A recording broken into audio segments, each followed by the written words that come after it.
I want you to imagine, once upon a time, a world so beautiful in its colours, aromas, sounds and vibrations. But not everyone could see it, hear it, smell it, or touch it. I want you to imagine, once upon a time, a world where 8 billion people lived side by side, but more than 1 billion of those people had less rights, less access, and less dignity.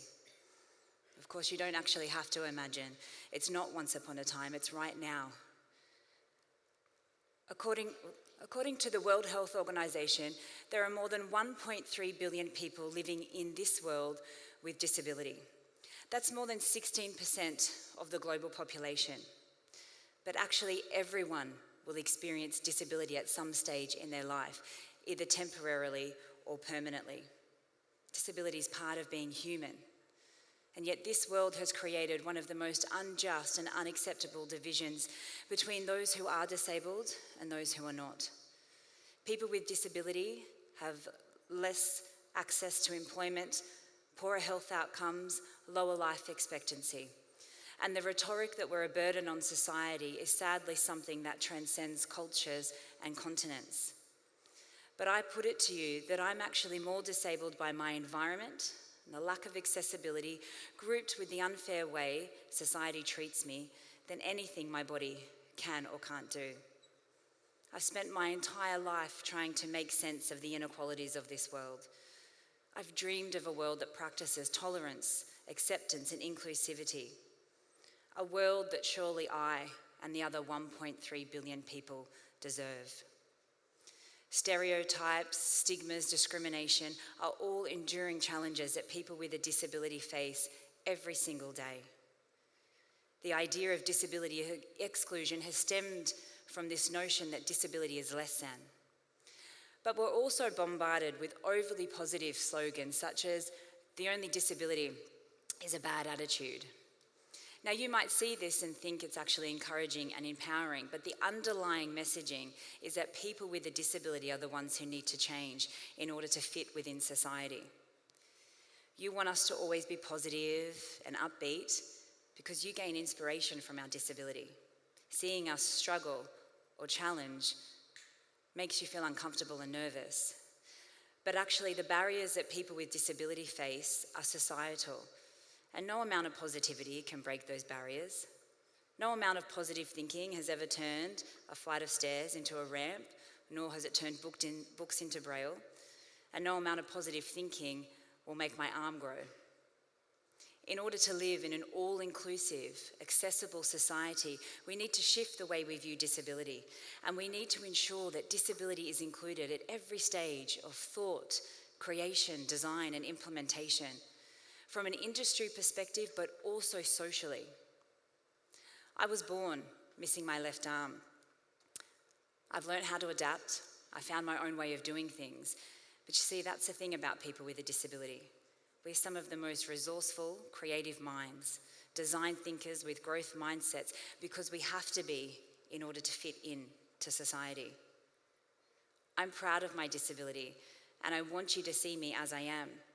But one of the biggest challenges that I face is when people say, "Well, you're not really disabled. You can do pretty much everything." And yes, if you looked at my disability, purely physical, on a spectrum with other disabilities, mine would be considered mild. However, it's things and these sorts of statements that force me to hide the struggles that I do have. For example, when I'm using a public restroom and the tap is the one that you have to hold down in order for the water to flow. Or the anxiety I get at a buffet event or a networking event. Most people get quite excited because they can eat as much as they want. But I have to try and balance a plate here between my elbow and the rest of my body and try to successfully put food on my plate. If I get about 2 items, I'm pretty happy. I'm hungry, but I'm pretty happy. Or when I need to try and steer and navigate a heavy grocery trolley across a parking lot, I have to strain so much with my right arm, I end up leant over with my left side to try and move it across the parking toward the car. Now, you might see me doing these things and you think, wow, it's really inspiring. But what you don't see and what I don't talk about is the chiro bills and the physio bills, because I now need to realign my hips and my spine after years of overcompensating. But it's also, you might be thinking, kind of trivial in comparison to some other disabilities. And that's okay, because I've been told my entire life that I need to be grateful because my disability could be so much worse. But it's the intimate things that you don't see, like the fact that I couldn't safely bath my children when they were newborns. You have to hold them here and then wash them. Or the time my daughter asked me to braid her hair. See, it's the trivial things and the intimate things that you take for granted.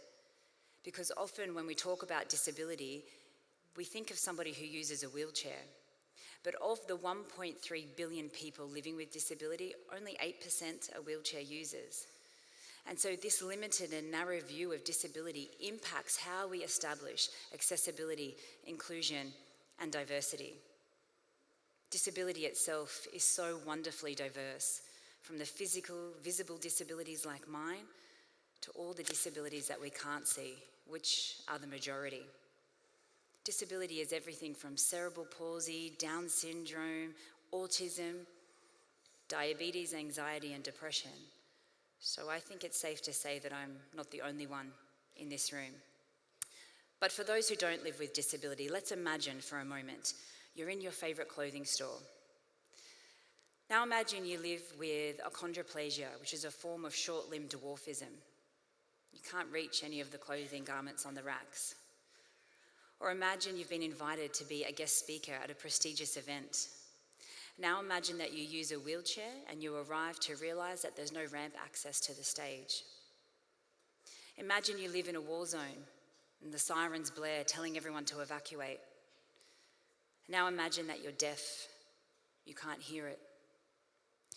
Thankfully, there are procedures that we need to adhere to when it comes to the universal design of building infrastructure, as well as the universal design of information and content. But there's also a lot of work being done by organisations in regards to how we look at employment of people with a disability, how we retain people in an organisation, and the pathway to promotion. We're seeing a lot of changes when it comes to digital accessibility. Did you know that websites need to adhere to standards for accessibility? There are things that are being done, but we still have a long way to go, and that's part of my day job. But what can you do?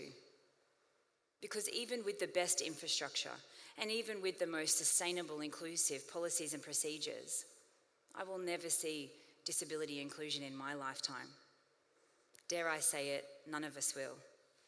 Because the reality is that not enough of the 7 billion people really care or see the collective benefit. But the irony in that is that we all benefit from disability. Every single one of you use technology and devices that were originally created for people with disability.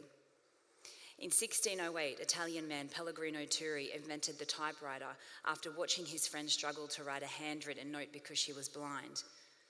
Now, of course, a typewriter has morphed into the computer keyboard.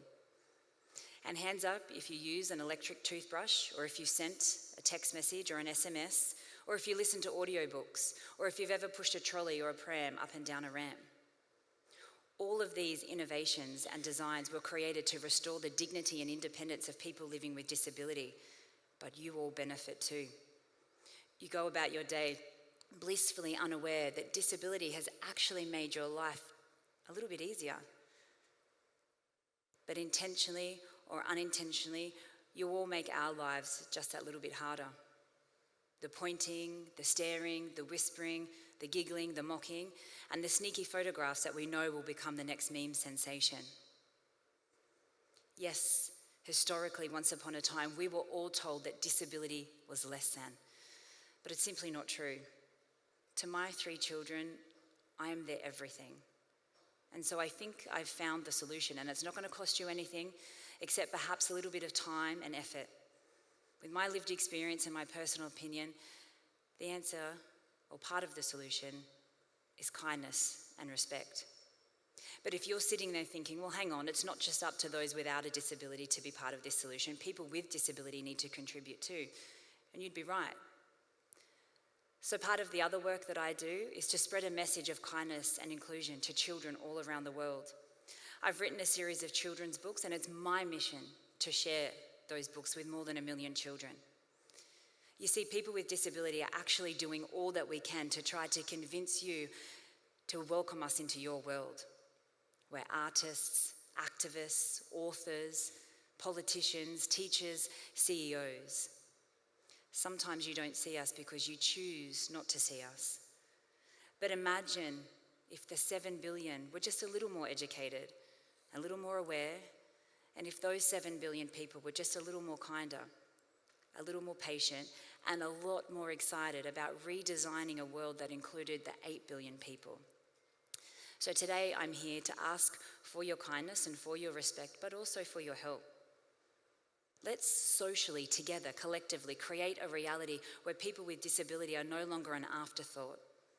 Let's not create another once upon a time fairy tale, feel-good idea, something that we talk about but never implement. So today, I ask you to please kindly consider inviting disability to your table. Invite disability to the dance, to the movies, to the meetings and to the boardrooms.